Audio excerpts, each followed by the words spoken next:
Mic check. Checking the mic.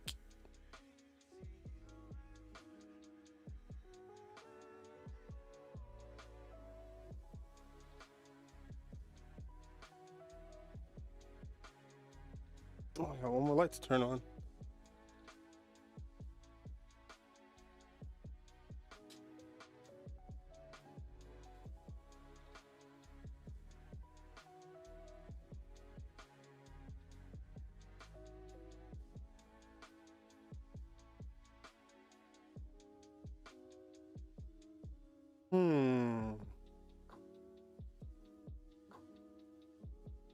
It's been a little while since I built a PC for myself. Actually just built a PC for a buddy of mine. Make sure chat is working. Seems to be.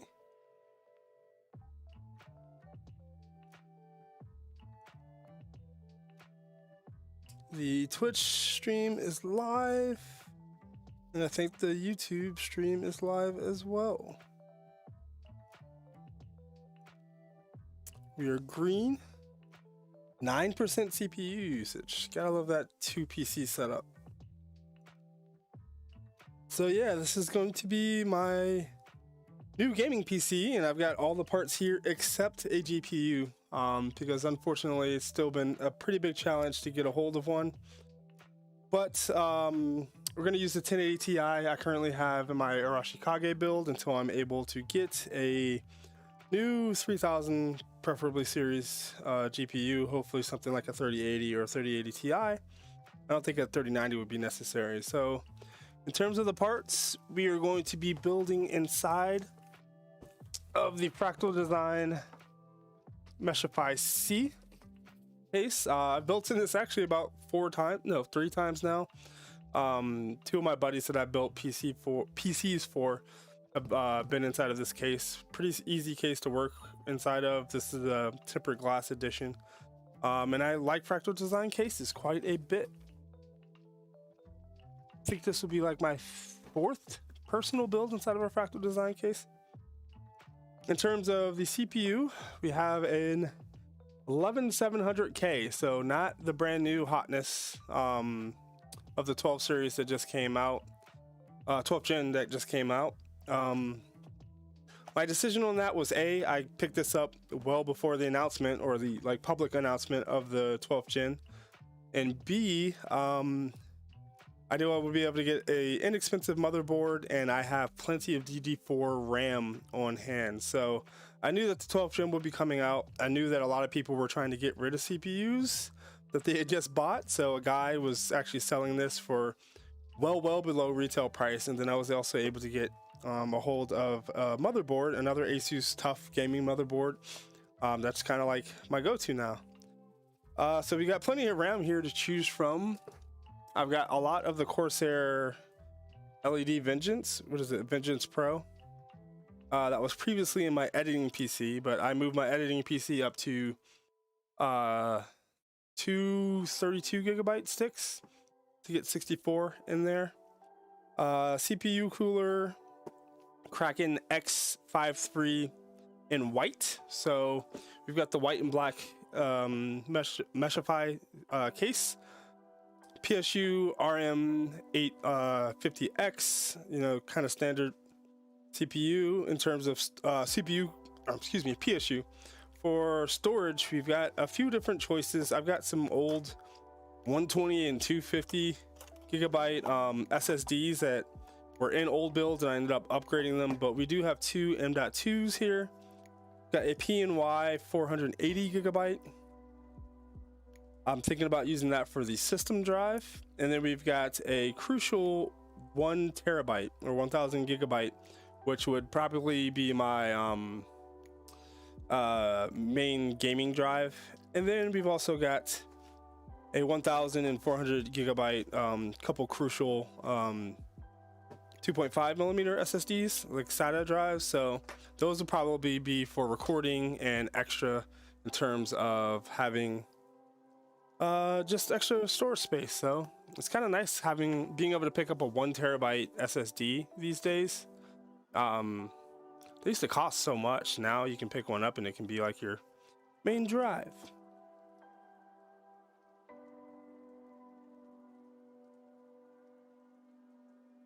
So if anybody's in chat, please let me know how the audio sounds. I've got some music going on in the background, so it's hard for me to know what the mix between my voice and the music is. I do think I want to turn this guy a little bit more that way.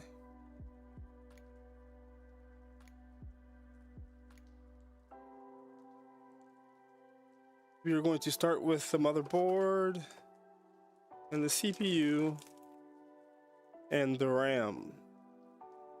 So, new motherboards. This is a 590, and I've noticed that they've started to have integrated I/O shields, which is kind of a nice little quality of life improvement. Whereas before, the I/O shield you would have to place into the back of the PC, and it was people would cut themselves on it. Now they have these nice padded ones, and it's nice seeing little quality improvements. Like they could have probably improved on that a decade ago, but you know, now they're trying to so hard to differentiate that they have to do stuff like that. So we've got one M.2 here. Is that the only one on this board? No, there's another one down here. Another two that can go in. So I'll have to check the motherboard RTFM to read the manual to figure out which is the fastest slot, and we'll place the system drive on that and then put the game drive 1 terabyte and the next fastest. Let's see, we've got some SATA cables in here, M.2 standoffs, we'll need those. This is a M.2 thermal pad. That's gonna maybe be necessary.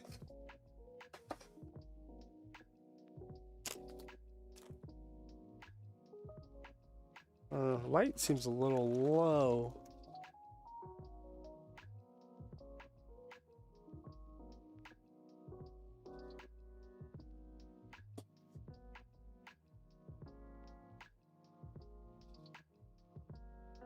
Keep the motherboard box off to the side. It might be useful later.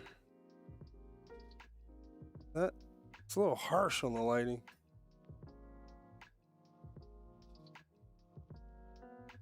Not sure if that's better or not.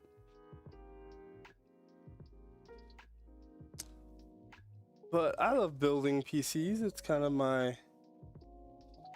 I used to do a lot more. It's kind of my pastime. For a little while, I was doing a PC build every month. I was either building one for myself, building one for friends. I built one for kind of the office gaming room. That was kind of fun, just doing a lot of PC builds. You learn a lot.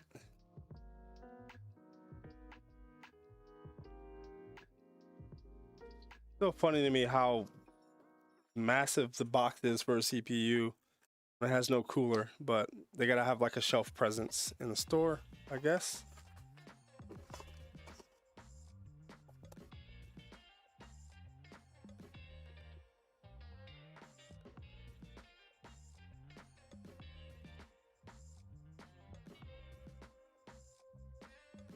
Remove.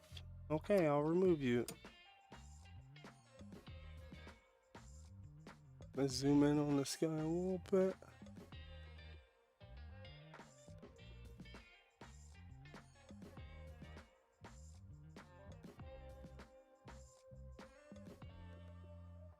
Still quite dark. I'm about to turn up the ISO a little bit.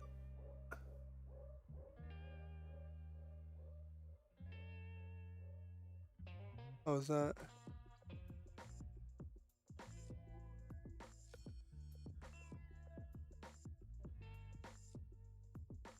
Focus. So I am quite behind on content right now. I mentioned it in a past stream, but my main camera died. So I've got like a lot of webcams set up around the office, but my 90D just died and I had to send it in for a repair.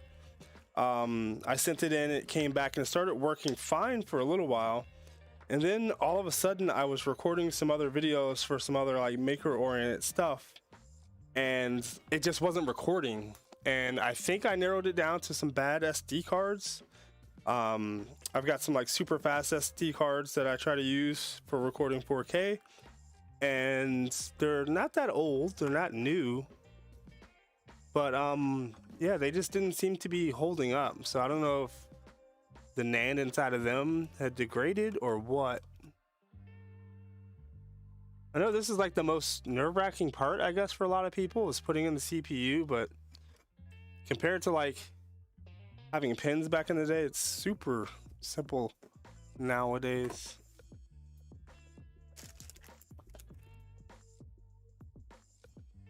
So CPU is in RAM.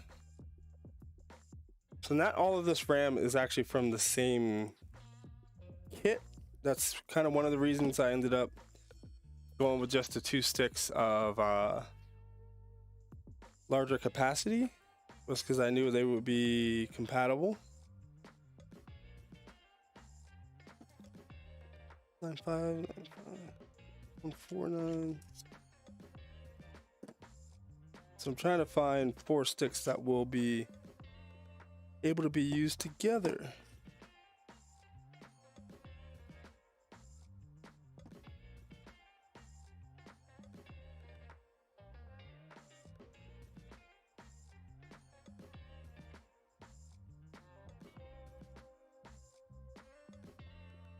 DLC 30.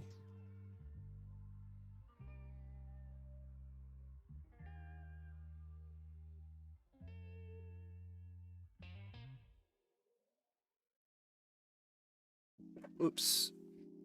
And then I also have this Dominator, which I think is all one kit, so I might be able to use it.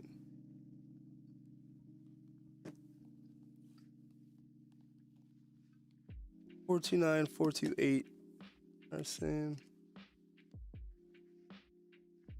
And I think all the cast timings are the same.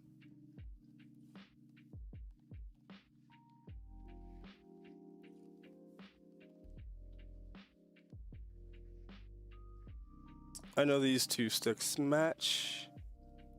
And if I have any trouble, I'll likely just end up just going with the 16 gigabytes for a little bit and swapping something else later.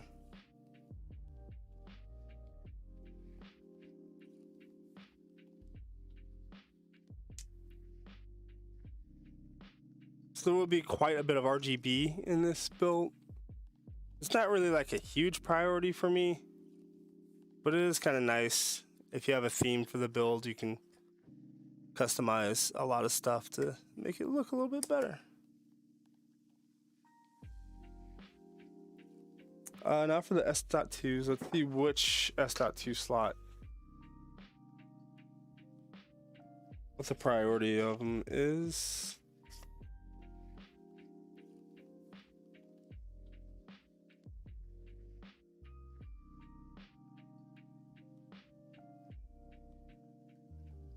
So the top one is socket 3, M.2.1.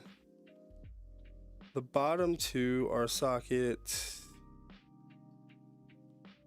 3, 2, and 3. So I would assume we would just want to go 1 right here, so system drive right here, and then gaming under here. Go back, pull off the sticker.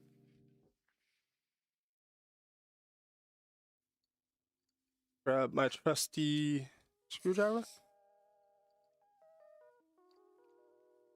And it's not small enough for this.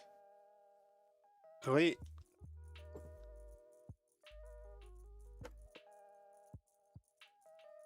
One thing I still find frustrating about PC building is the kind of crazy variance we have in terms of like screwdriver bit sizes, metric screws, and like imperial numbered screws. Standardize that shit, yo.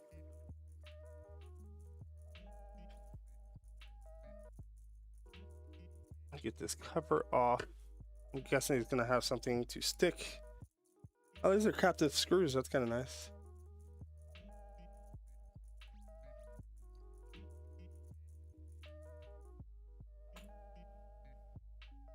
Where does it have the thing for by default? So we want the 480 gigabyte for the system drive, and that's gonna need to go here. That's very interesting. They've got these like little quick snap-on doohickeys for the M.2 drives. Do I still need to screw it down? Read the manual.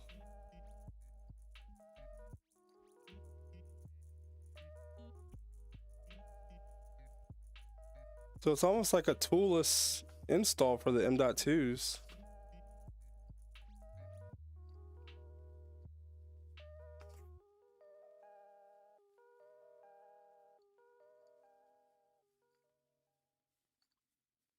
Which is another little quality of life improvement.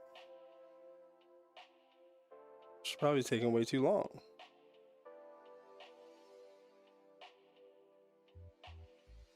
For M.2.1 to install.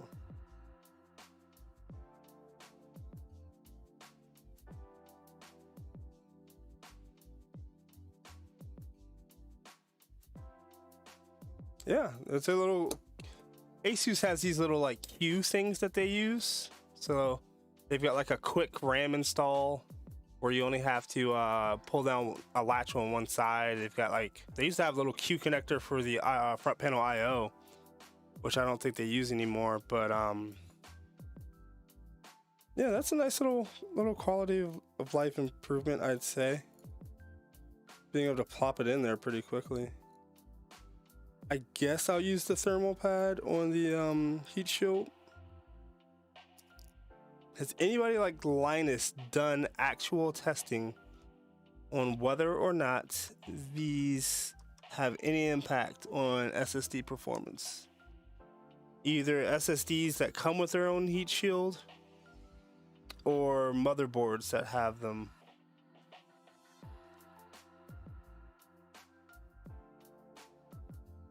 Inquiring minds want to know.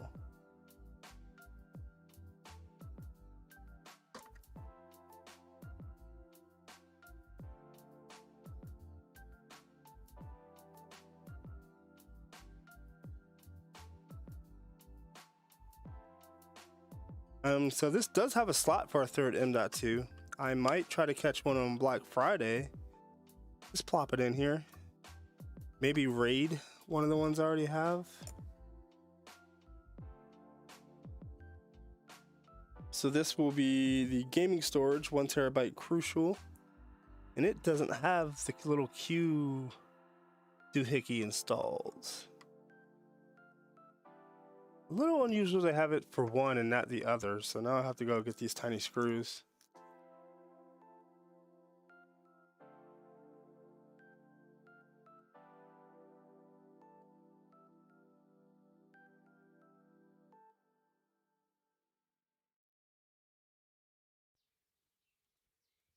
And try to get this damn thing installed. That's the right one. I still don't really have the SSD, the M.2 SSD lengths memorized.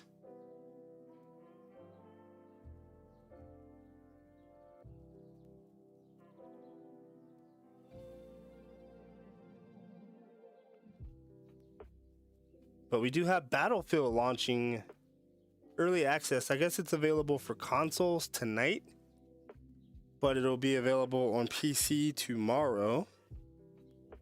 So that was somewhat of a influence in me wanting to get this PC build done, even though it's not going to be... I imagine I'll see a fair performance increase with the new CPU. I did notice the 1080 Ti is bottlenecked by the 4790K, I believe. So hopefully, and in the beta, my frames were pretty rough, but it seemed like most people were. I'm still 1080p gang. I've got a 144 hertz 27-inch monitor is my main gaming monitor, and I like higher resolution. It looks nice, but I'd rather have the frames. Give me all them frames. So that's where my preferences lie. So, you know, maybe after I pick up the next gen GPU, I will look to get a new monitor, at least move up to 1440. But I still want to make sure I'm getting well over 100 plus frames in whatever I'm playing.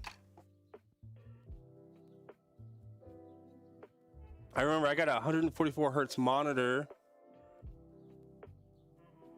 and I didn't really have a GPU that could put out that much. I think I was getting like 60-ish frames a second. And then I finally upgraded my GPU to like a 970 from an old AMD, and I was getting like 120 frames. And I just felt like I got so better, so much quicker. It's like when you're used to kind of like a lot of input lag, and this is also a G-Sync monitor I'm using. When you start getting a whole bunch of frames and you're still at the same level, everything feels better. Get this IO Shield sticker off.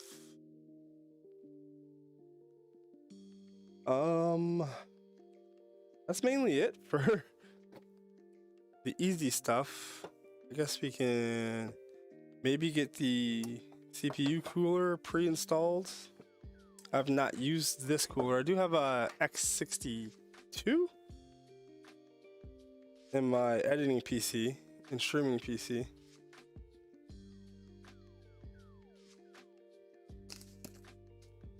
But I like the NZXT coolers. I like that cooler companies are starting to come out with white versions of a lot of their coolers. I remember when I was building Arashikage, one of the main reasons I ended up going with the Intermax tower cooler was because there weren't very many white AIO coolers available at the time. Now I know Asus has one. The XT has a white one. Seems like they're more popular. White builds in general seem like they're more popular. I do notice that it seems like NTIX or NTIX, what the hell? NZXT, Corsair, and a lot of the cooler companies, their packaging all seems so similar. It makes you wonder.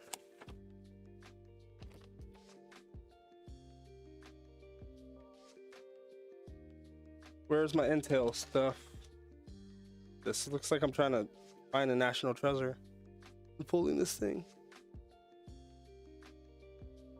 Are the fans pre-installed? No. Womp womp. I don't know why I expected that, but brackets, cabling, 2 white NZXT. Are these Air series fans?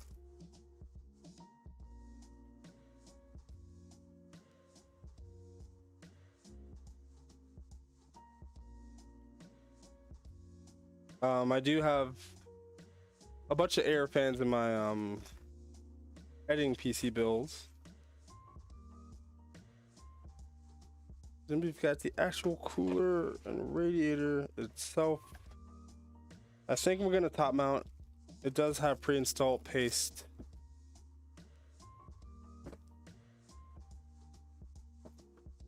And it's white.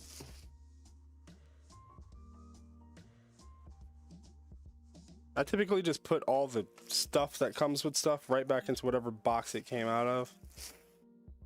And then maybe I'll keep the box for a little while until RMA time is starting to run out, like the warranty expires, and then I'll usually get rid of it. I used to think about keeping boxes for like trying to resell, but A, I rarely resell anything because I hate dealing with people. And B, I don't know if it provides all that much value for people looking. to be completely honest. So 1200 and 1150X are in the inside positions on the Intel mounting bracket. This already has a back plate, but there's an extra back plate.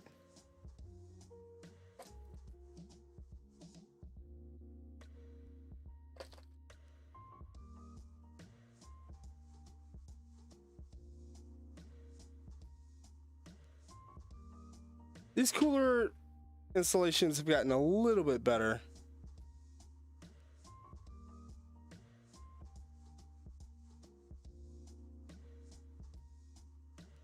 You can see where the companies have all gotten some like commonalities going.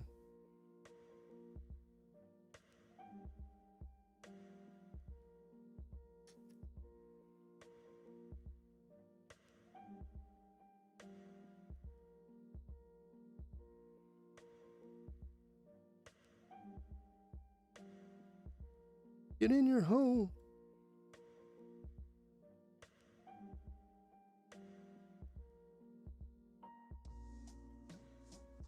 And then I think we need to get this top plate in there. AM4. So the ones that isn't AM4, I assume is Intel.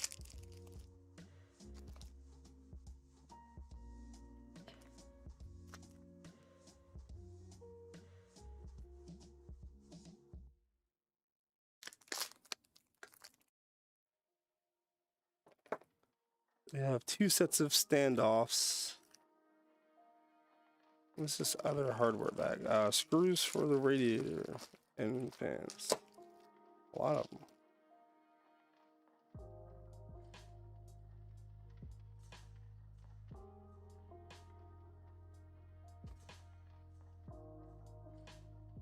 How do I tell the difference between the 1200X standoffs and the regular ones? They're longer, or the other ones? Longer, shorter, shorter, shorter, long boy, short boy. And are these symmetrical? Symmetric? I think they would have to be. Screw into the back plate. A little bit easier than said than done.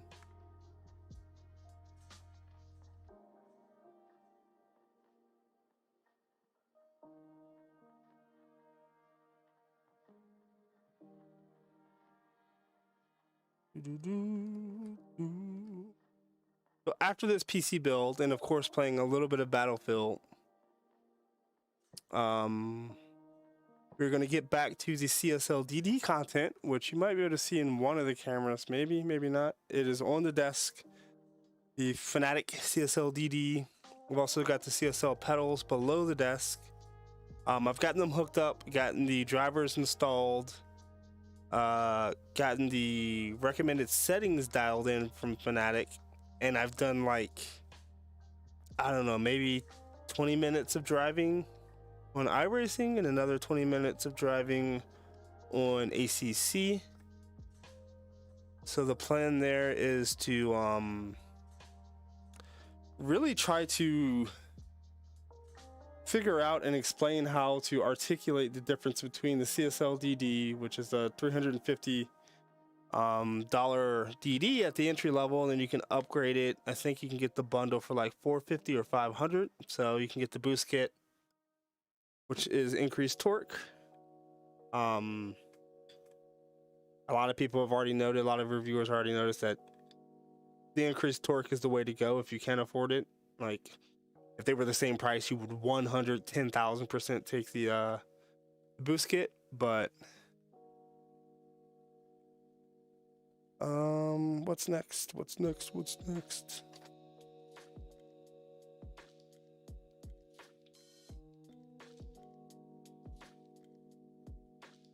How does this finally get mounted?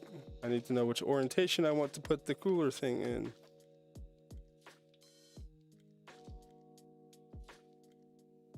The right side? Oh, there's one. This is the AMD one. The Intel is already on there. We also have pre-applied thermal paste, which is quite nice.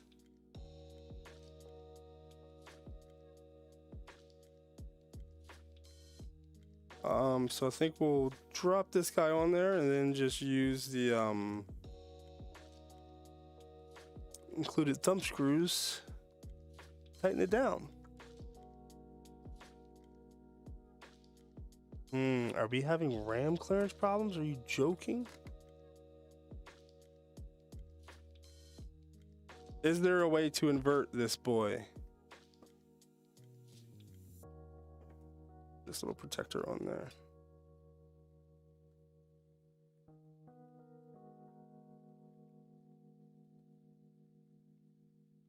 So what I'm running into is like trying to get the CPU cooler on there. The tubes are kind of don't have enough clearance with the RAM there.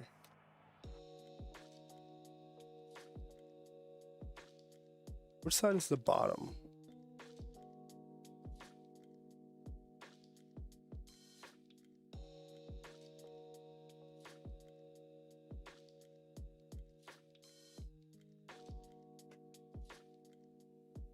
I really just want to know which orientation they recommend. The tubes come out to the bottom, according to this picture.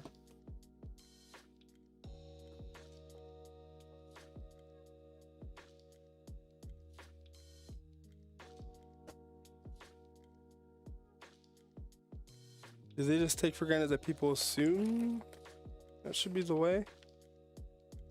Because most AIO cooler tubes comes out of the side.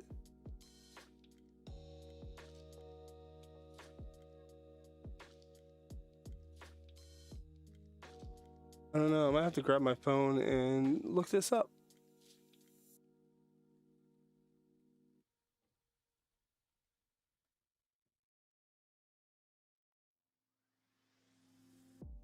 NZXT Kraken X53.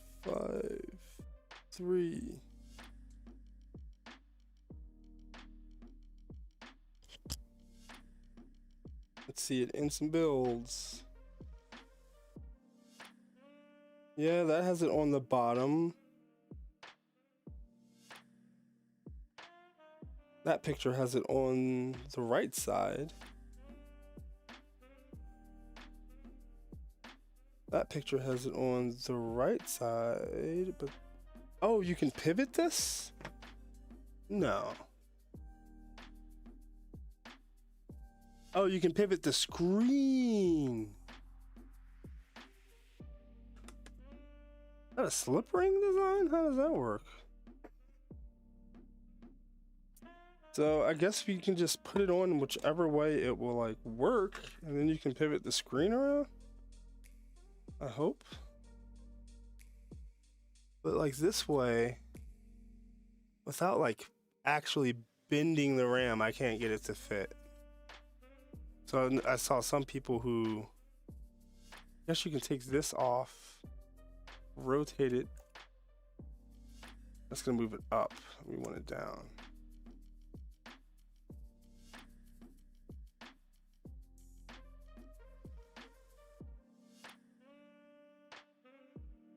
Something like that. Is that gonna fit? Nope.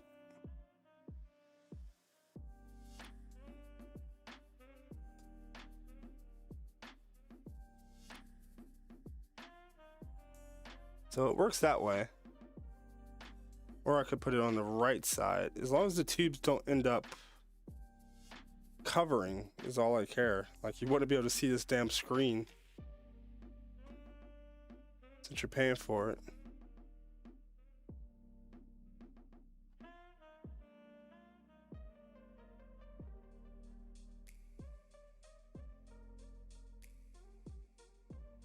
Thumb screws on.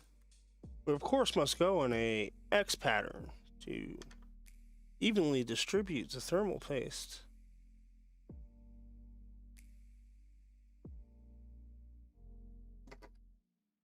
Kind of hard with those tubes there to get that to actually tighten down.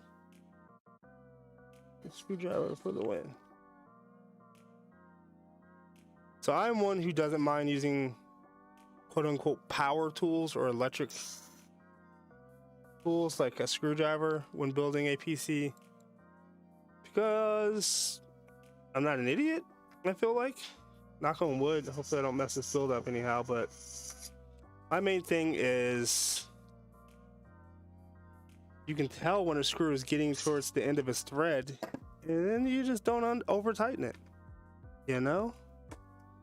And most of these, the instructions always say tighten it down until it stops. So, I don't know, I haven't run into any trouble with either stripping screws or over tightening or breaking anything. I think when I first started doing PC building, I remember hearing a lot of people say, don't use electric screwdrivers. So now I think we need to mount the fans as one unit. What a unit.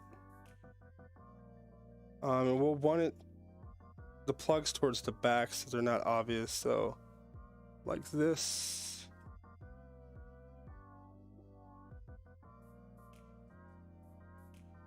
Guess I can zoom back out on this guy.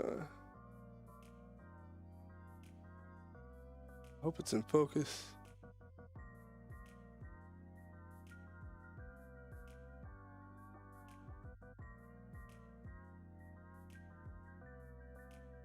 Bang, bang, bang, bang, bang. I don't know where that twist eye went. Hopefully it's not inside of a fan.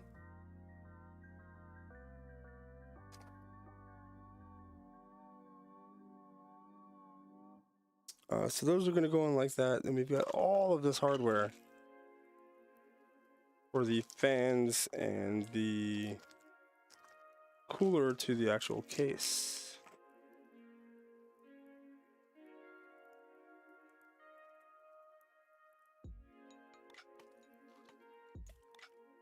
Got more than 8 of these, so presumably it's fine to just use it.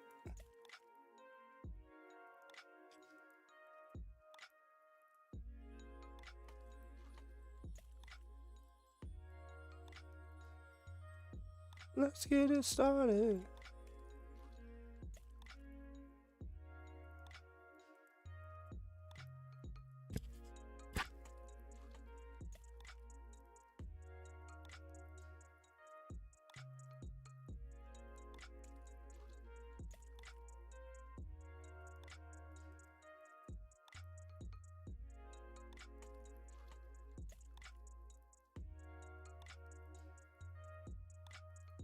Boom.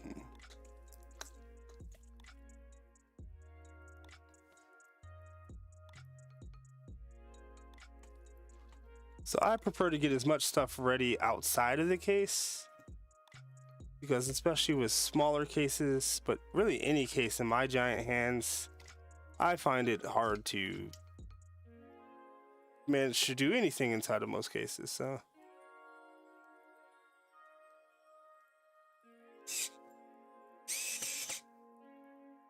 that one didn't really want to get started.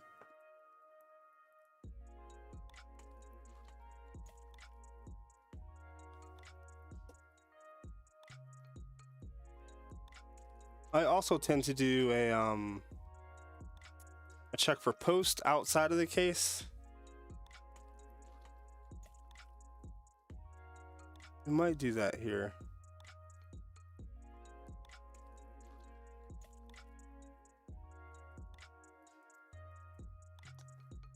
But yeah, it's a terrible feeling when you've got everything all hooked up already, and then you go to power on the CPU or the computer, and you don't get a post. And you know, you want to diagnose stuff by maybe trying a different PSU, maybe trying a different this thing or that thing, but getting everything out of the case is super difficult.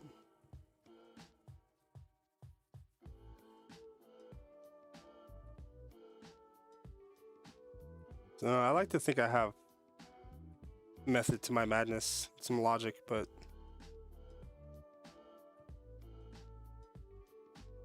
also always trying to learn different techniques and reasonings.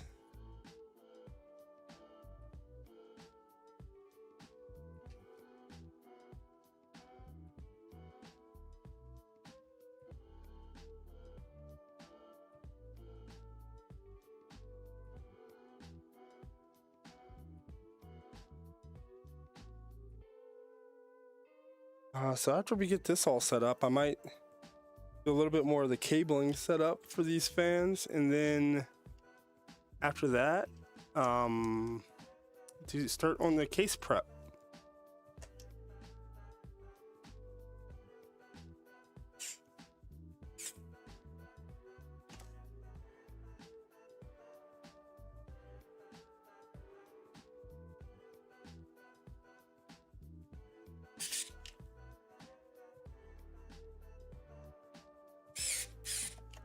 So basically for these power screwdrivers, I just kind of hold them loose enough so that when they start to really tighten down, my hand starts to turn the opposite way, and I know that they're close. And if I need to tighten them anymore, then I can hand tighten them.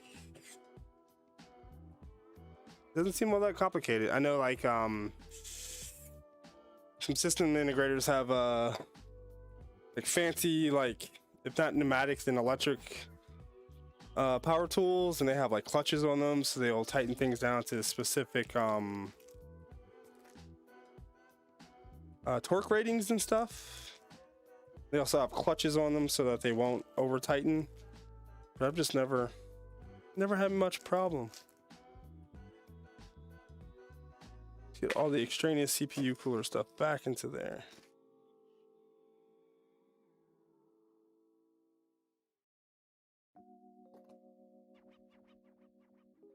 So we can also hook up some of this stuff. With these NZXT CPU coolers and fans, you've got to interlink them together because essentially they're just a long sequence of addressable RGB LEDs. I assume something like a, is it WS?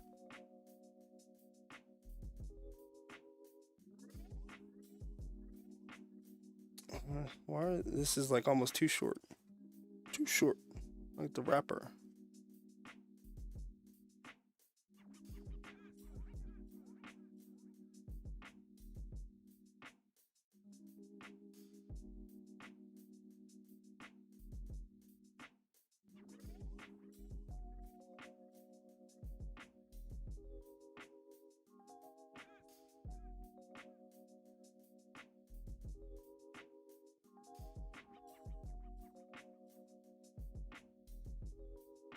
Interesting. I guess they have these connectors keyed so that you can't put the in into the out, or vice versa.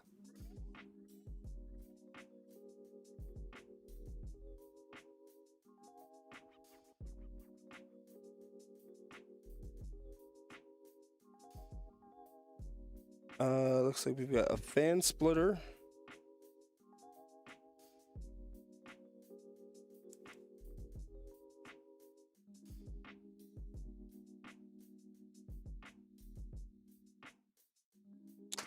And we've got another long cable.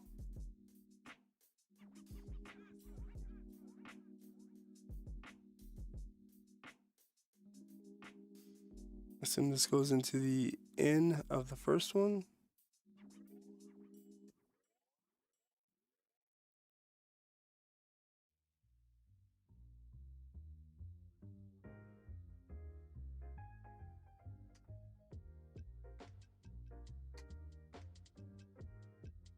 And the rest of this will get all sorted out. So I think that's mostly it for the main part of the build.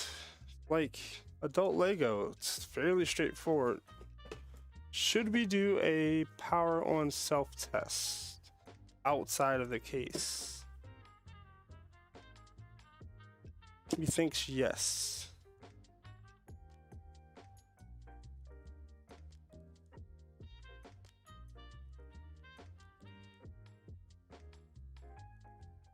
Where does NZXT recommend?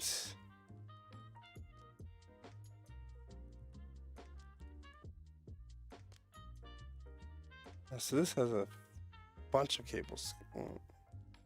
What do we have? Fan connector.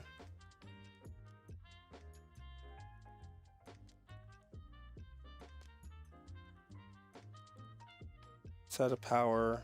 NZXT connector. I need to look this up. Also need to turn on the AC BRB.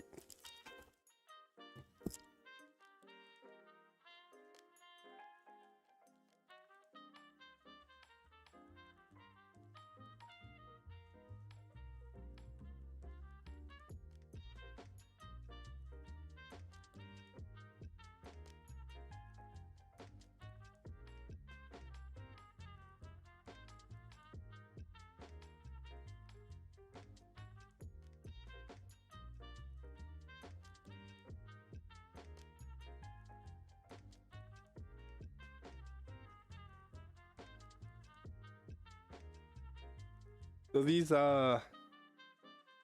RGB coolers and fans, they obviously look really cool, but they do kind of complicate the overall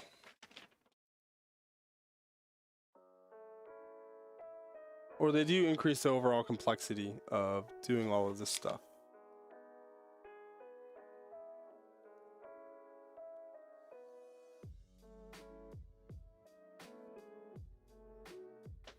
Technically, I don't need the fans to be like all hooked up and stuff.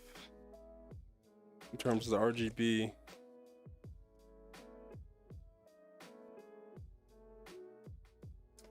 Connecting the pump.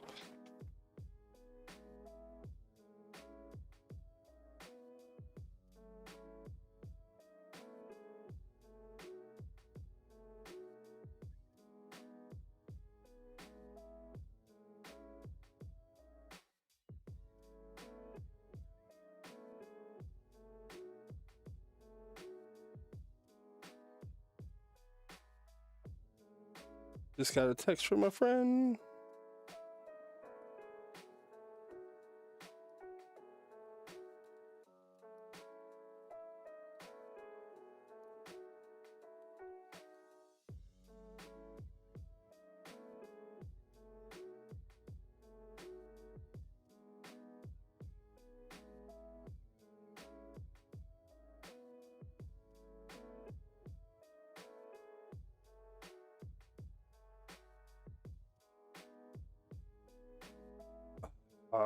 So like as I was saying, it's a lot of like cabling.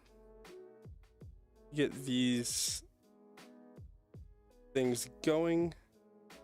Become pretty standard. I just wish there was an easier way to kind of get everything connected and working.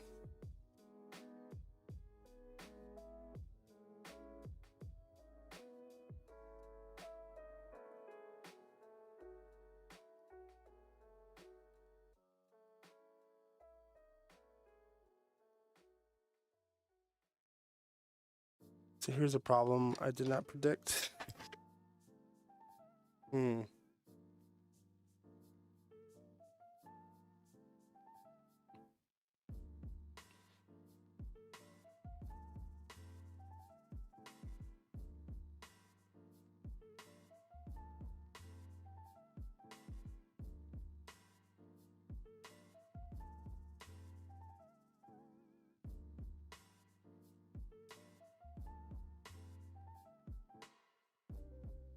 The RAM is again having some clearance issues with the CPU cooler. See if I can just get the connectors plugged in.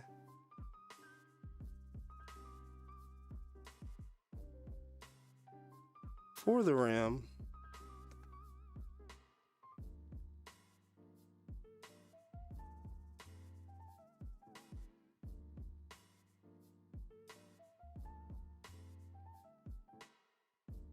And then get the RAM plugged back in.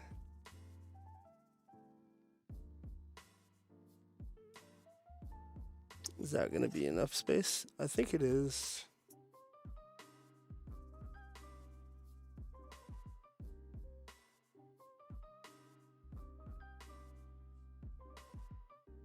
there's this guy.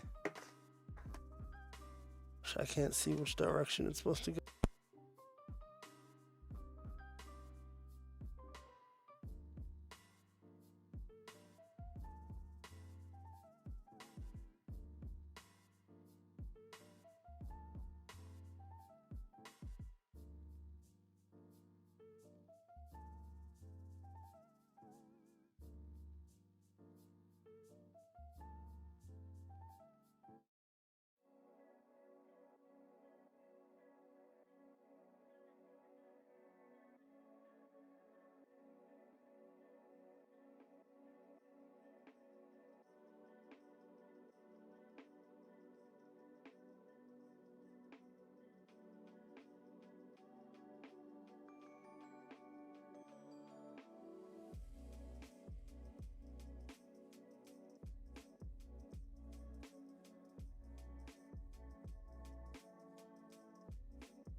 Hello, hello? Check, check.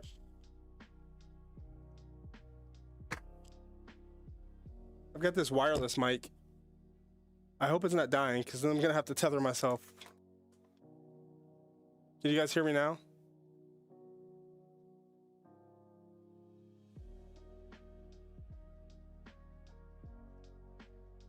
Cool. So I am doing an outside of the case power on self-tests, because it's something I tend to always do, because the most frustrating thing in the world is when you don't have something hooked up right, or God forbid you have a dead on arrival part and everything is already in the case.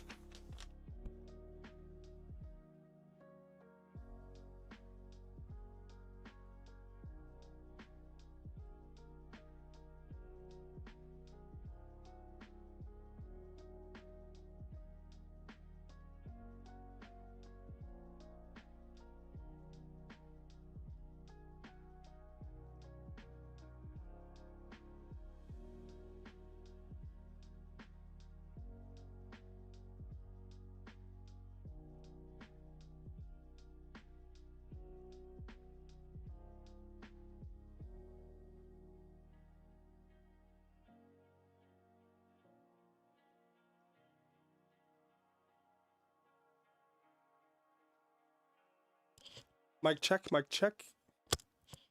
Is it still low? It was dying, so that was my assumption as to why it was low before. Let me know if it's still low.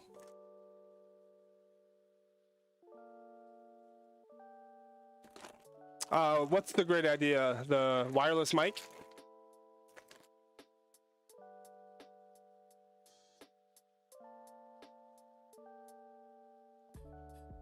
I think Dan Suzuki has one of these mics. It's good. Okay. Oh, it's a good idea to check everything outside of the case. Yeah, I think I remember when I first built my first like all custom PC, like not just upgrading stuff. I watched like a bunch of videos from guys like Linus Tech Tips, but this was actually back when he was with NC, what was the name of the Canadian tech company? The Tech Tips before Linus Tech Tips, where Riley and Jack and all that kind of guys came in later. NCIX. But he always did this whenever he like was doing like, when it's your first time building a PC, be sure to do this. Build outside of the case. And luckily this has integrated graphics, so I don't have to grab a graphics card, although I do have a couple lying around because I'm a weirdo.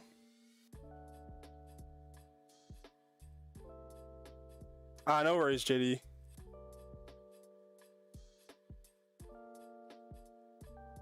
Thanks for popping in to the chat.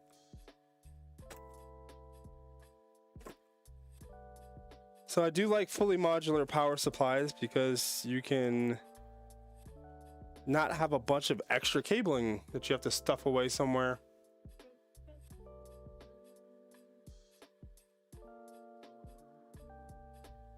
I mean, I feel like it is kind of rare this day and age to get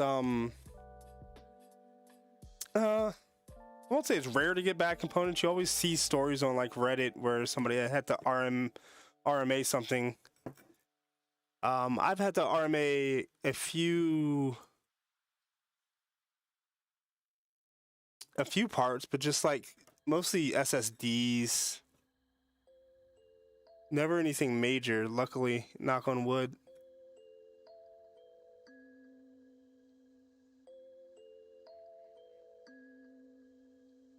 CPU. I have this backwards. That would have been bad. Why do they even allow that to connect backwards?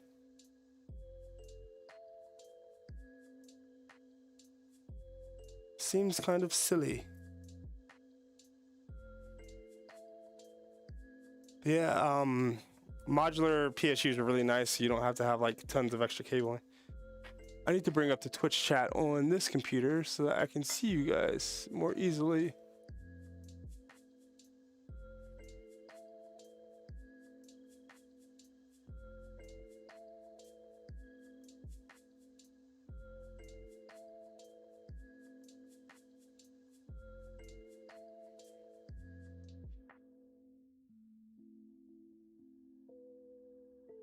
Oh, Gomez had a like a part that was dead on arrival and he never got any money back. That's like a Gomez thing to do. She just doesn't even want to be bothered.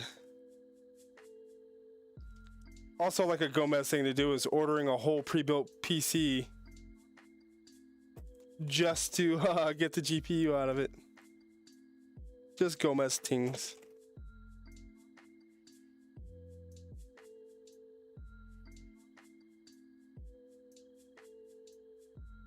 I think he did use the whole PC, to be fair, but it's still kind of funny.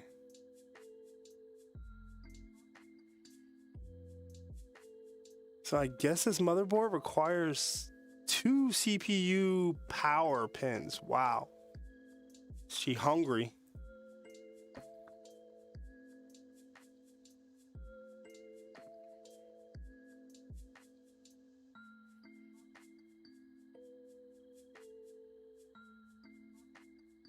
What else do we need? We need a SATA power for the cooler. So before, when I was muted, I was talking about how cool these oh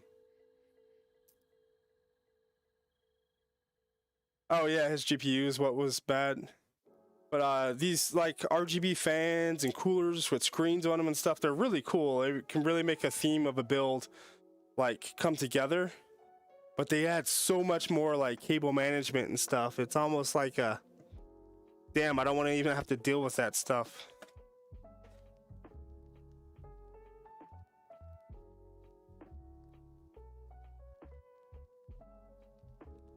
So that's basically everything that's necessary connected to hopefully get a post.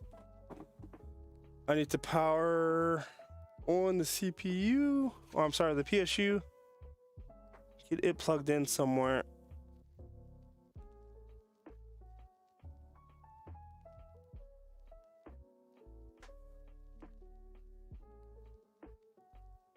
Oh, that's not a 3-pin.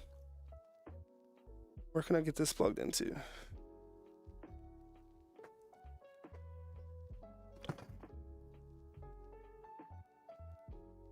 As you might be able to see, I had to like take the back screws out of my seat, the seat on my rig, and freaking move it forward just so I could have enough space to build today.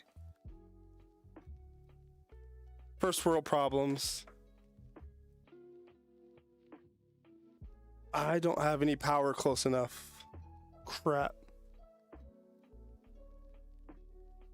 There's one power plug behind this door. It's kind of a terrible place, but can we make it reach? Show me what you got.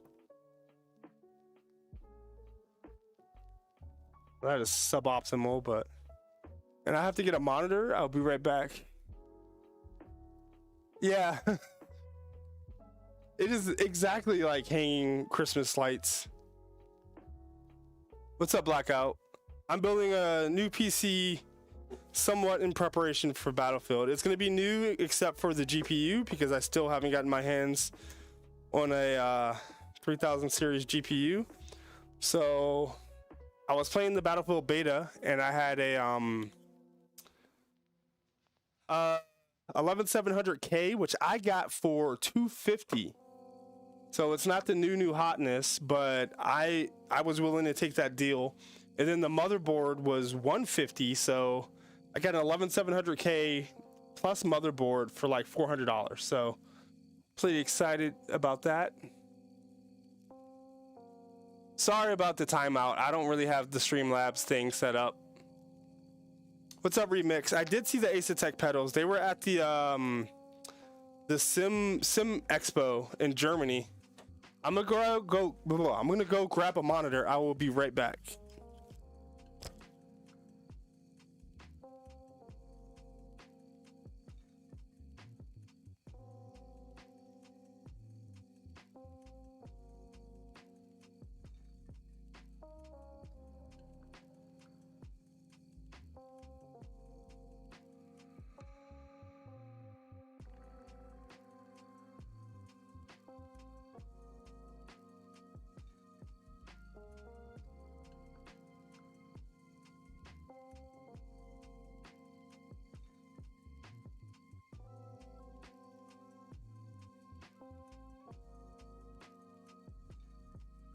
This is precarious as AF.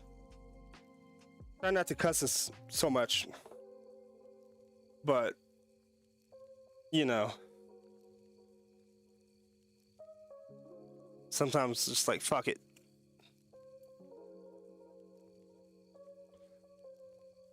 And this does have integrated graphics, right?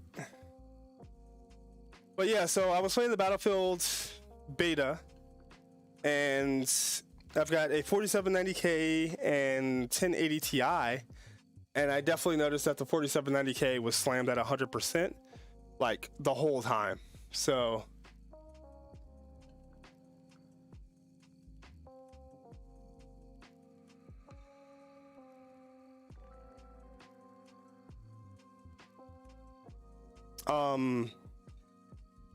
yeah, so I knew that the 12th gen was coming out.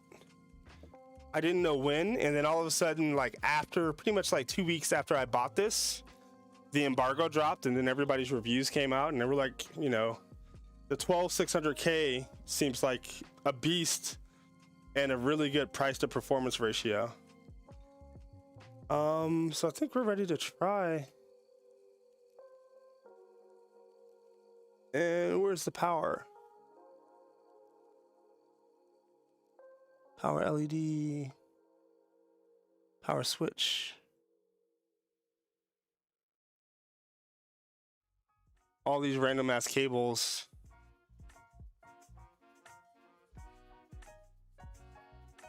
I want to see the monitor kick on. Plus, I don't know if you guys can see, but the RAM's lit up, the cooler's spinning. And I have it hooked up to HDMI, but there we go. No new CPU installed. You've got a post, I assume. It's not in the UEFI yet, the BIOS. Sorry, I'm not keeping up with chat.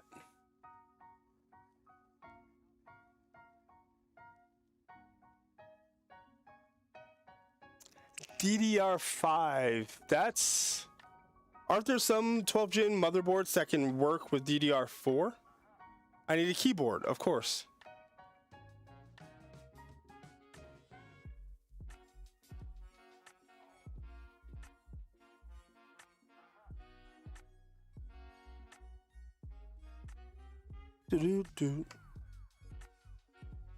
So this is a hot cable mess. I just want to do this to make sure all the RAM shows up, both of the M.2 SSDs show up. And can you guys see that on any of the screens?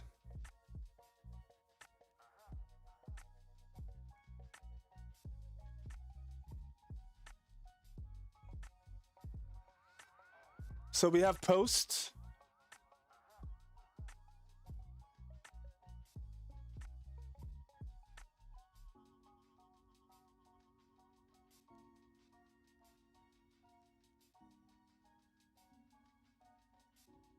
Yeah, so that's the rough part, but we see the two NVMe drives.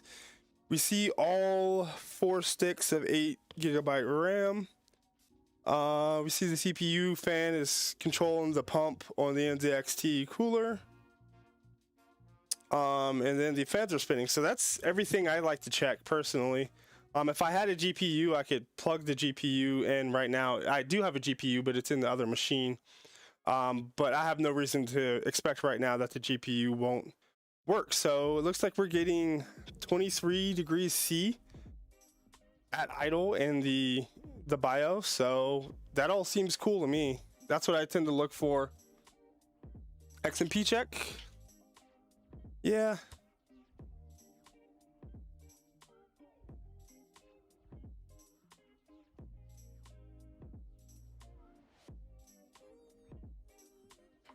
Save and exit.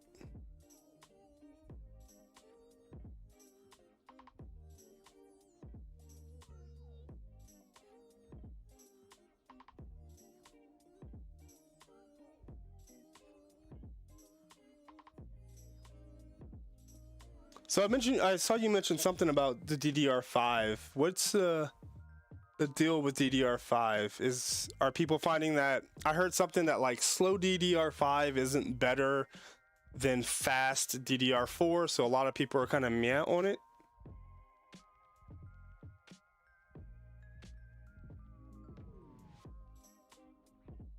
There are some 690s that I've seen for like 250 to 300, which is still, you know, considering I got this motherboard for 11700K for, you know, it's a 590 for 150 on sale, you know, having to spend $300 at least on the Mobo. I'm assuming 200 to 300 on RAM if you go DDR5. Plus, if you get to 12900, what is that, like $550?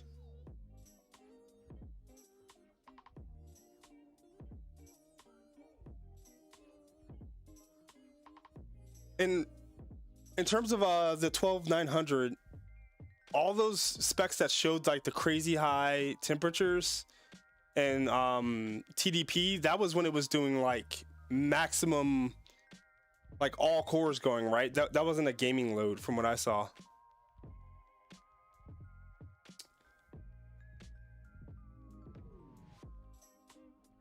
What were we doing?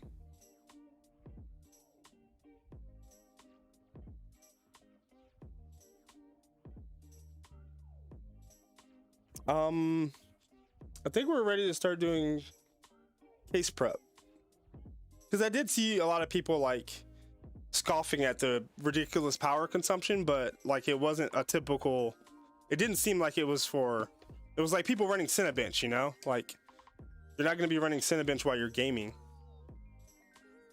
And if you have a PC, like if you have a need for a PC that's going to use all those cores, like I don't think you're going to mind having to deal with those thermals if you have a very specific workload that actually requires like that level of performance. But you know,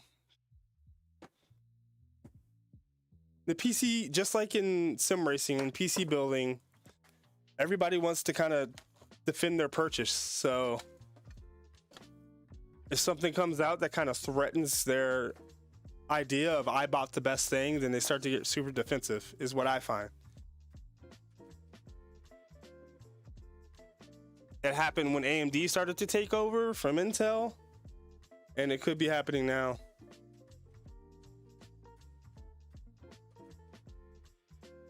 When will the 4000 cards release? And how will they prevent the bots from getting all of them?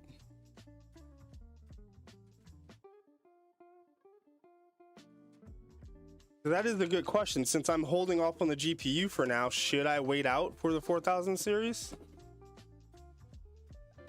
I entered a giveaway for that Halo 6800 2025 20XT6.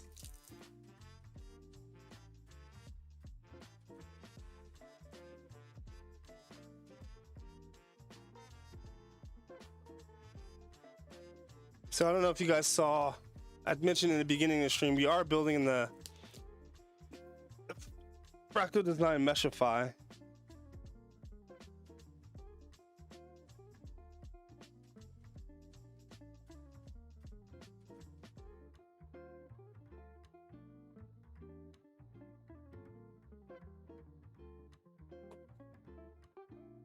I like this case a lot. I built in it, I think 3 or 4 times now. I just built a friend with a system. Our friend bought an 11900K like 2 months before they announced the 12900. But he's not like that crazy, like I need to have the newest and the absolute best thing. He just wanted something that was better than like his super old CPU, so.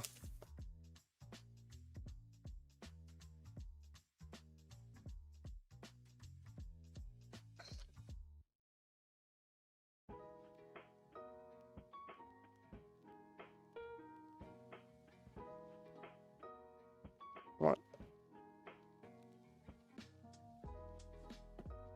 If it handles get stuck.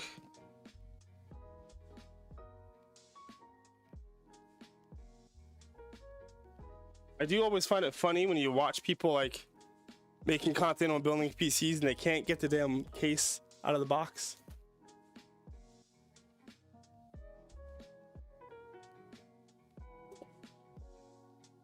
If you guys don't know, Remix Reviews does reviews on a lot of stuff, cases, mostly, you know, PC related stuff. He's also into flight sim.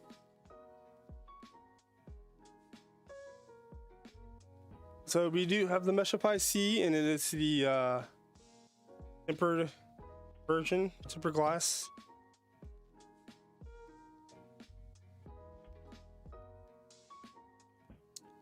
It's a fairly small case. I didn't mean to ghost you on that, Remix. I kind of like mentally answered, but never actually like did it. I don't think it's something I can handle right now. I've got to finish this build. I'll be doing some like informal Battlefield content, maybe streaming. I've got to do videos on this CSL DD, which is sitting on this desk. I've got 2 maker projects that I have to get videos out on. I just don't think I have the bandwidth, so sorry to leave you hanging on that.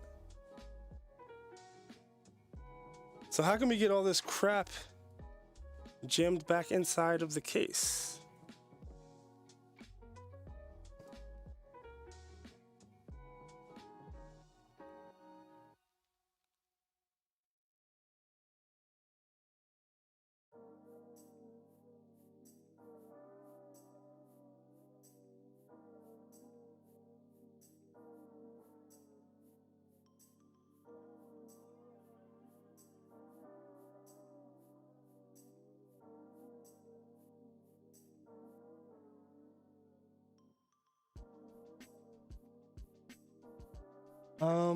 I'm not sure if you guys are going to be able to see much going on.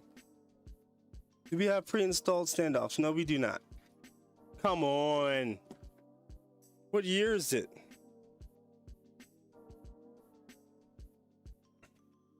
Just assume everybody's building ATX, pre-install the damn standoffs, and then let them change.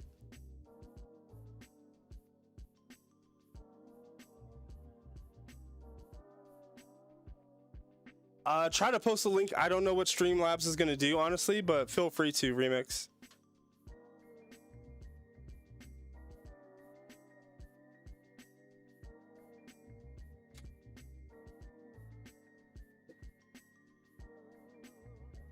Can you whisper me the link, Remix?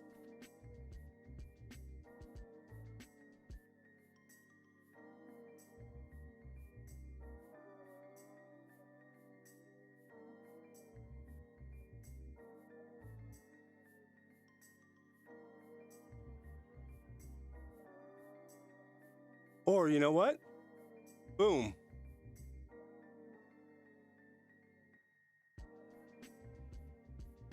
Hardware meta.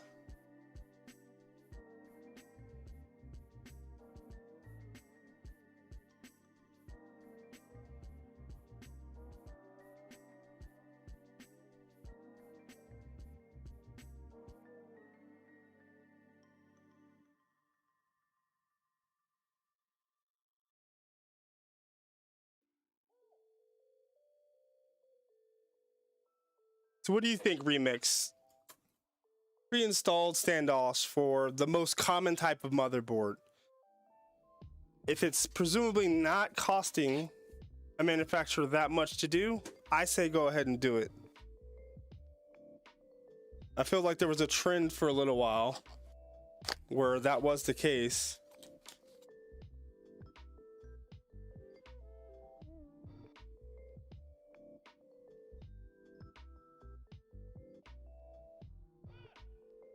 Where are my standoffs? There you go.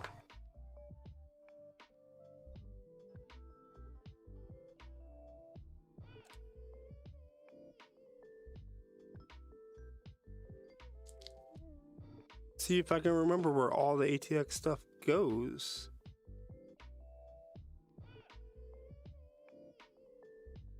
I don't know, I just feel like this is a unnecessary 4 minutes of stuff to do for a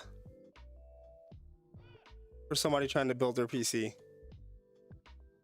Installing standoffs.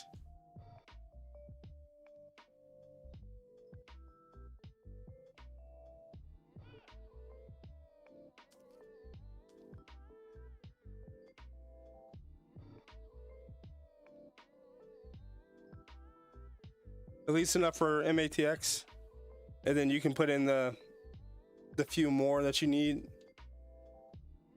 Like this one has a center post that's not pre-installed, but you know, like built into the base of the case. This is just not how I want to spend my time building a PC.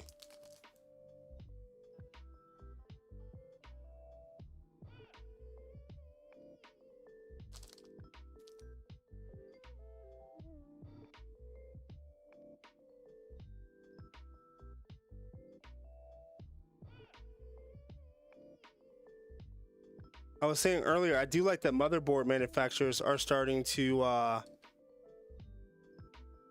have the IO shield already attached to the motherboard. It's like, why did that take so damn long for them to figure out?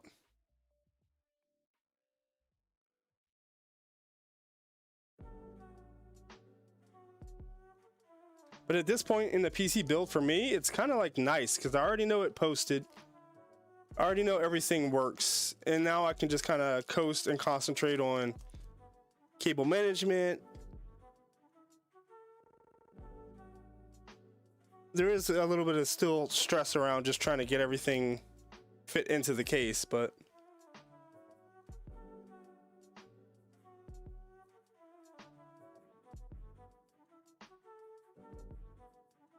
yeah, so I can see like at least having the MATX seems like a reasonable compromise to me.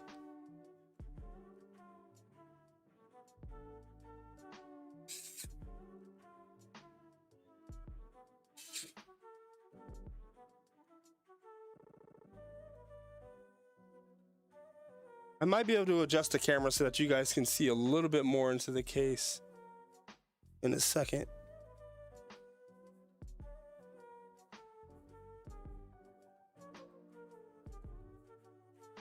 I also have one more standoff to install.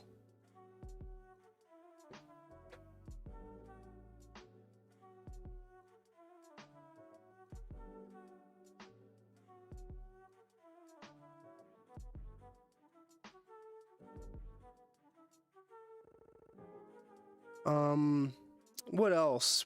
We've mostly gotten to tool lists. I was saying earlier, I do still think it's frustrating that we have such a mix of both screw head sizes and screw sizes. I don't know if there's like ISO standards that, you know, like each individual like component is working on, but you know, there's like some metric screws in cases. There's some like I guess they're imperial or whatever number screws, and people have a hard time just like identifying those and dealing with them. Let's see if I can get this guy bent a little bit downwards. Maybe go up with it even more.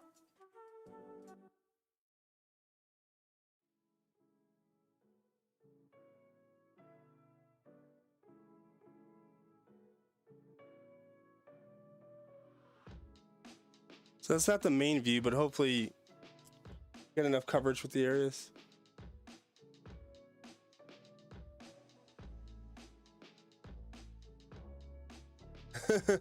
That would suck, paying like $200+ like some of the in-win cases get up to like 300. But I have seen people say that, you know, like some of the people who are buying $300 cases and like they're gonna replace the fans with these specific fans that they want anyway, so like maybe the manufacturers are like, why even include the one front and exhaust fan that we know is going to end up being replaced? So I guess there's arguments to be made, but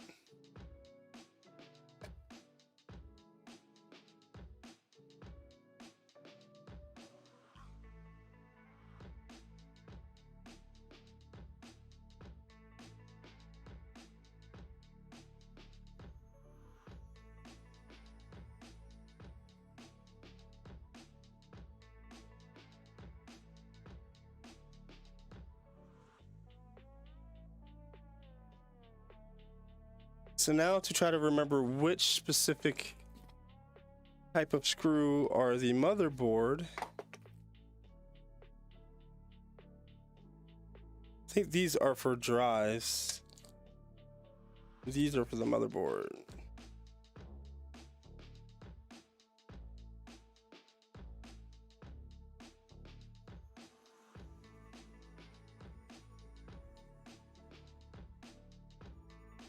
See, usually there's no way for you guys to see that.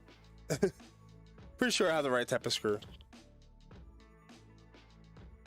I like a screwdriver. I use electric screwdrivers because I feel like I am competent enough to not strip anything out. I know a lot of people who I've seen who are super nervous about using an electric screwdriver. I think I got the wrong screw.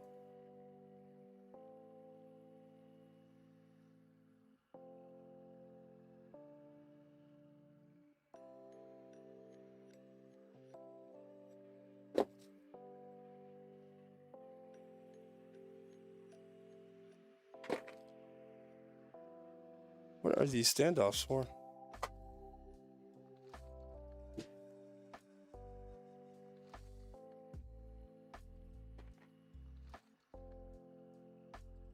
Did you happen to do a review of the Meshify C remix? Oh, the standoffs are for mounting the hard drive to the base.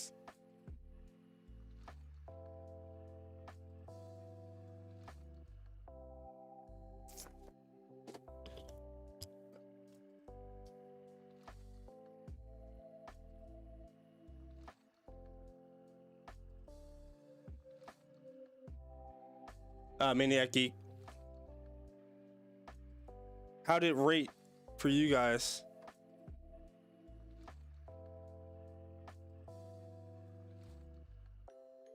I've built in it 4 times now. This will be the 4th. And haven't run into too much issue.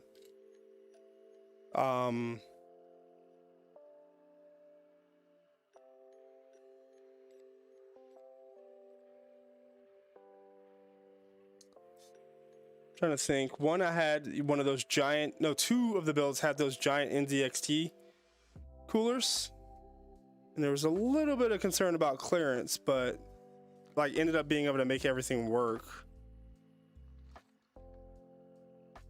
I don't do very much custom water cooling or any really, so as long as they can fit standard AIO coolers, it's usually cool for me.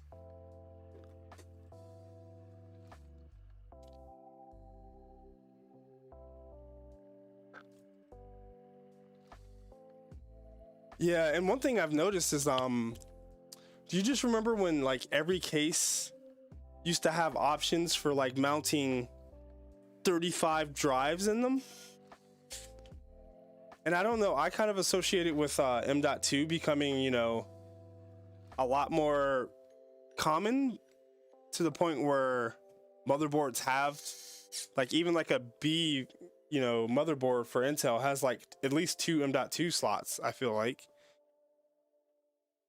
But if you can get 2 M.2s, 2 to 3 M.2s, and then maybe 2 SSDs on the back, I feel like you're good. You don't have to have like 75 hard drive cages.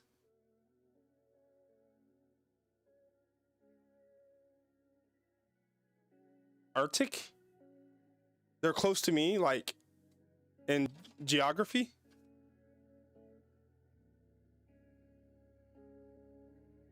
So you get all this stuff passed through the back.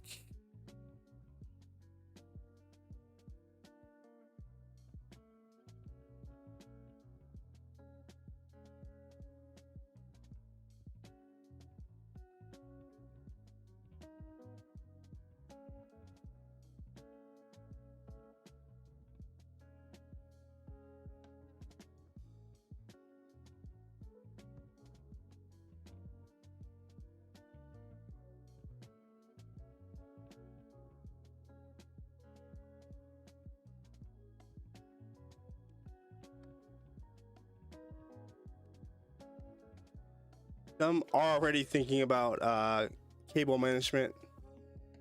And where can I tuck these little guys so that they're the least visible and the easiest to kind of get tied down somewhere?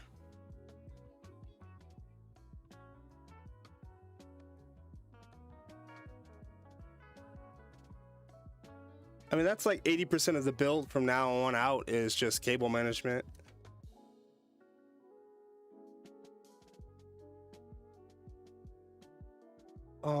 Let me get these CPU modular cables passed through now. I probably should have pre-installed them on the motherboard and pass them through. But as long as I get it in before I get the CPU cooler and rad in. Yeah, that's what I've noticed. It's just like there's not much need for 75, you know, hard drive cages. Some still have it, so it seems like you can buy cages if you need to, which is maybe a good compromise.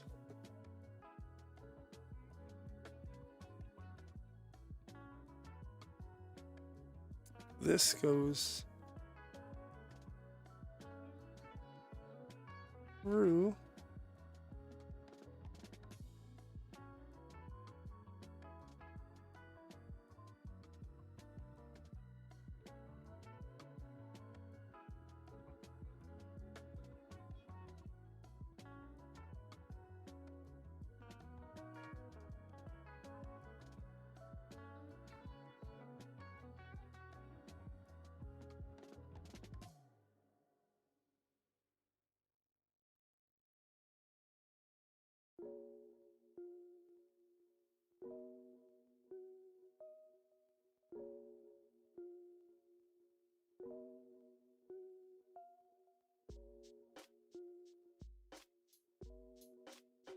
Arctic AIO. I feel like I've seen them in a couple build logs, but I definitely don't have any like experience building with them.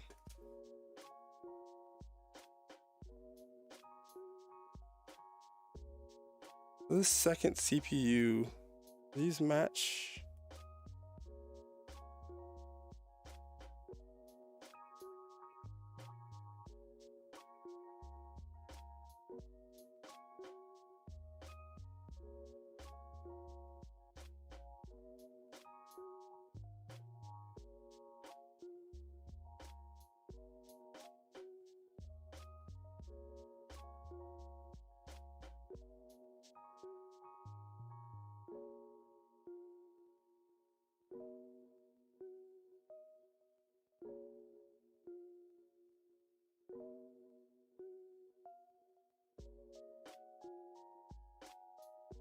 Ugh.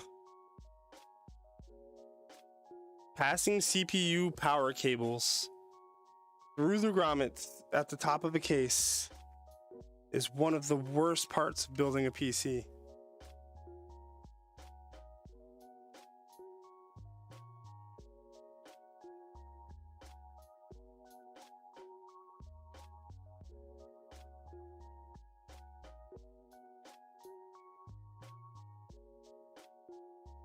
Okay, so let's see about mounting this guy now.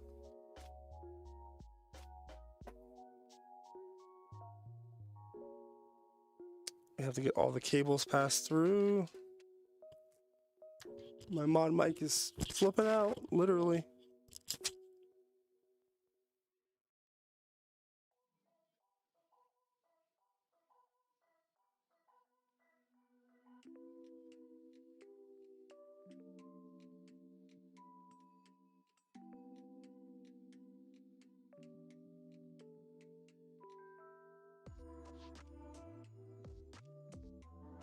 All right, we're just gonna not deal with that right now.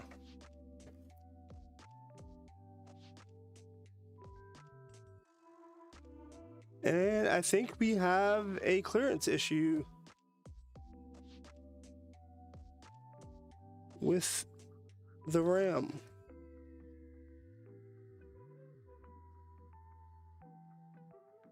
I don't know if I can get a camera down in there.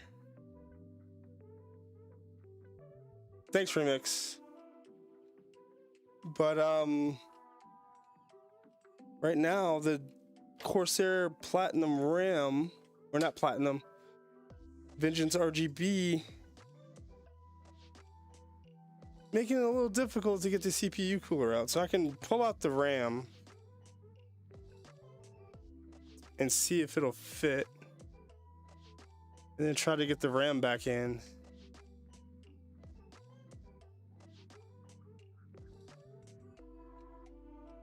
Try to remember the order.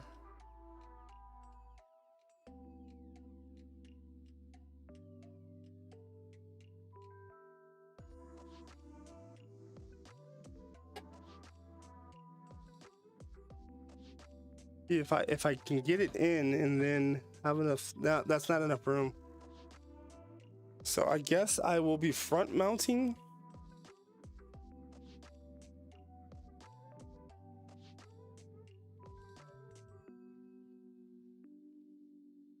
And they say tubes down, right? If you front mount.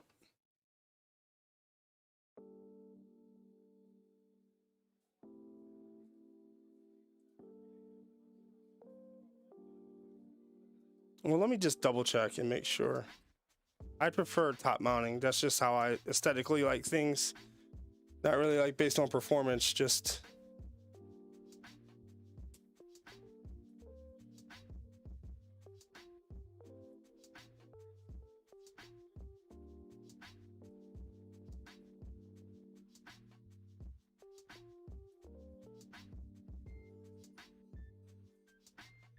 the way I prefer to have stuff.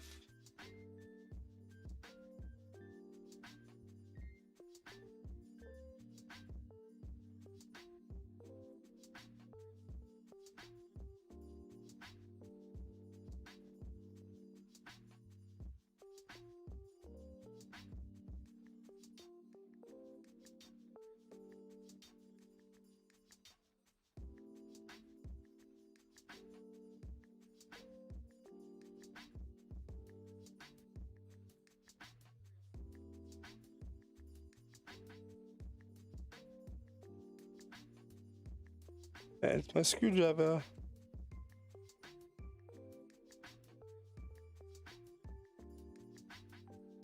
Alright, so I've like temp mounted the rad. Can we get an arrangement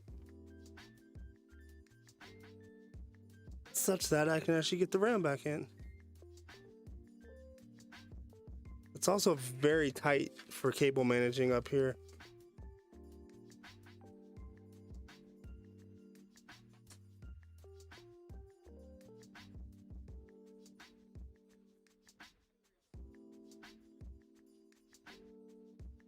Nope, I don't think it's gonna work.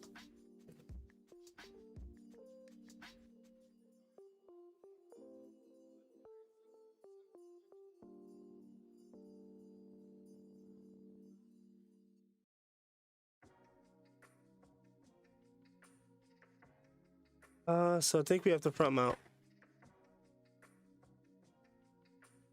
Shucks.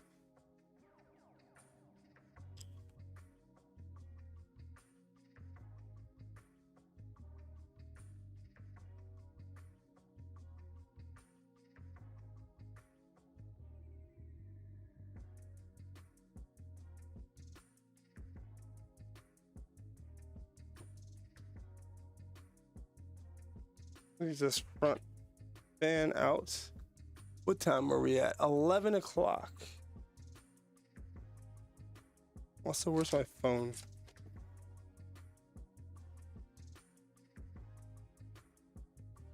I got your Twitter message, Remix.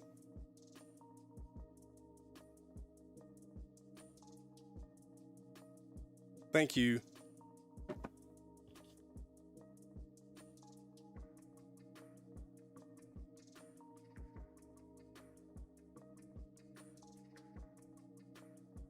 I'll probably have to take this guy off.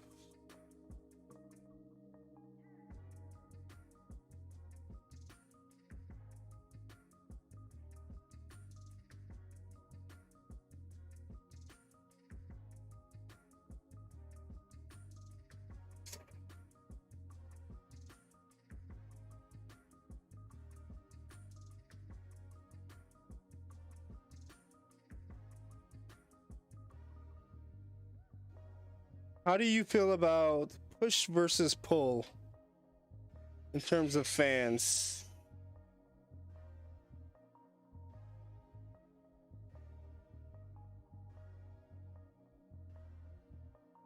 On radiators specifically, I guess.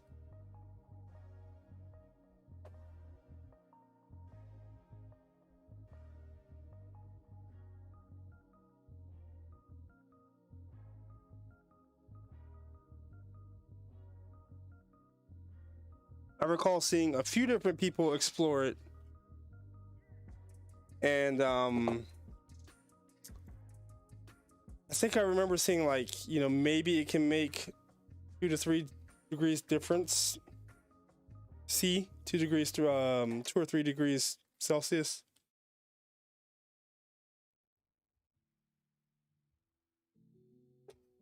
In terms of temps, do you think that it helps with the life of the fan if it's push?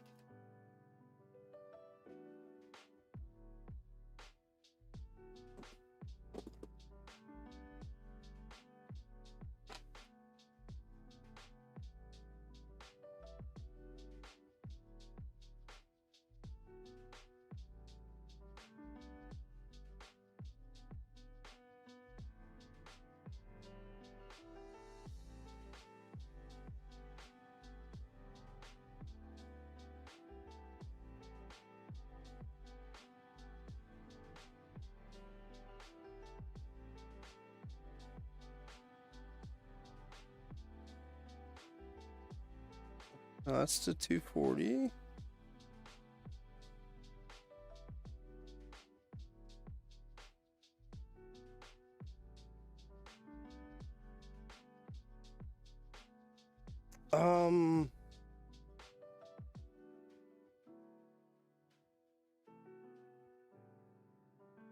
So these are set up to exhaust right now, and I don't want to exhaust out the front. But they're also RGB fans.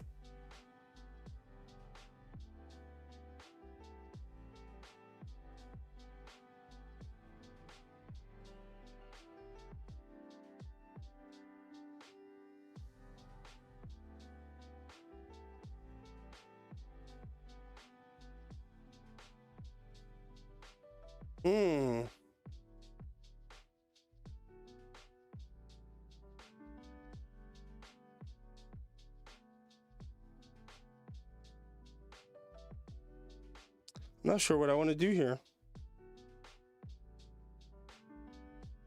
It sucks that there's a clearance problem with this particular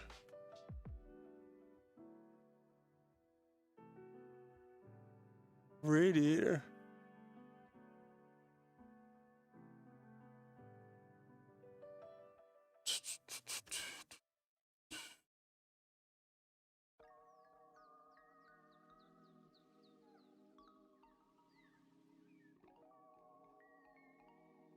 So the thing I'm running into now is if I want to front mount the radiator, then I want to be using it as an exhaust, which will keep my CPU temperatures probably a few degrees lower. I mean, an intake, which will keep the CPU temperatures a little cooler. But with the RGB fans, if I want the RGB to show whatsoever, then they need to be in a exhaust configuration.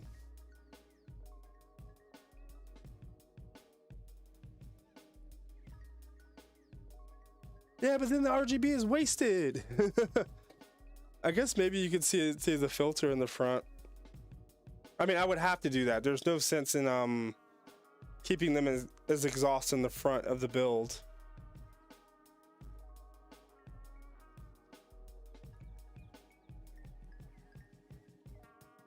I guess you would kind of be able to see them from the side. I don't have another set for push-pull. I was just wondering what you thought.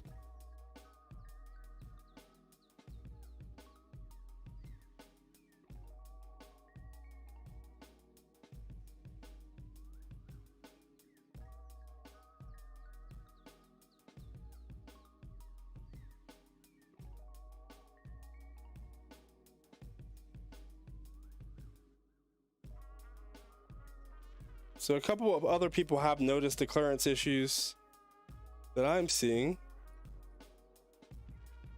So I'm not the only one.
I could use the RGB fans up top as exhaust and then just use two other fans as intake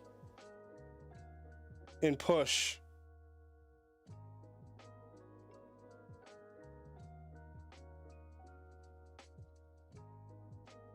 Do you know what I mean?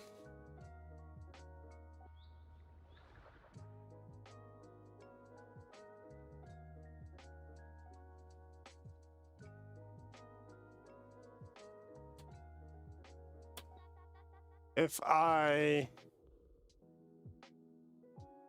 take the two fans here, put them up top, still get some RGB use out of them, and then take two normal fans and wedge them between the radiator and the case and put them in push.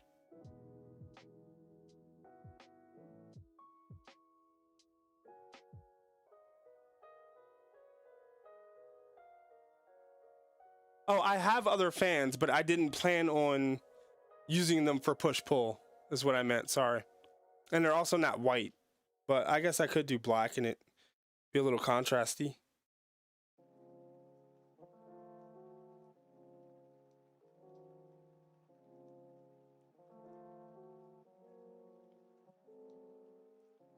It's frustrating because it just needs like 2 more centimeters of clearance and it will be fine. But these NZXT fans are kind of chonky.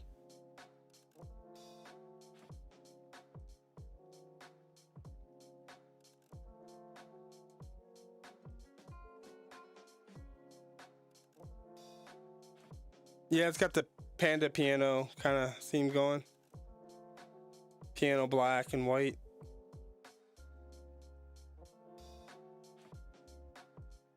Yeah, I'll do that, but I think I'm gonna do it tomorrow.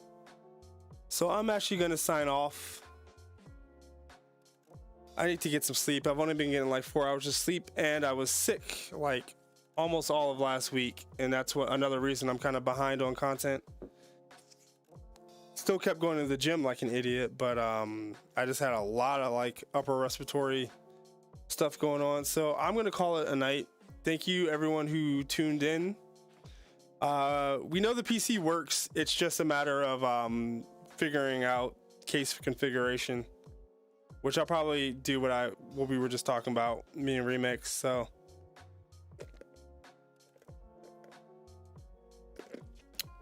a little frustrating, but thanks again for tuning in.